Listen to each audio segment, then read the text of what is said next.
សម្ដេចតេជោកាន់ទូរស័ព្ទដើរថតការតុបតែងបែបខ្មែរក្នុងពិធីមង្គលការកូនមន្ត្រីជាន់ខ្ពស់មួយរូបជារឿងដ៏កម្របំផុតដែលសម្ដេចតេជោហ៊ុនសែនប្រធានព្រឹទ្ធសភាកម្ពុជា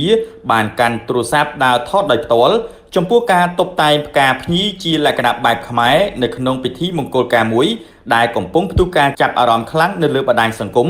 ខណៈដែលកន្លងមកសម្ដេចតេជោបានអញ្ជើញចូលរួមក្នុងពិធីមង្គលការជាច្រើនតែសម្ដេចមិនបានអញ្ជើញកាន់ទូរស័ព្ទដើរថតបែបនេះឡើយ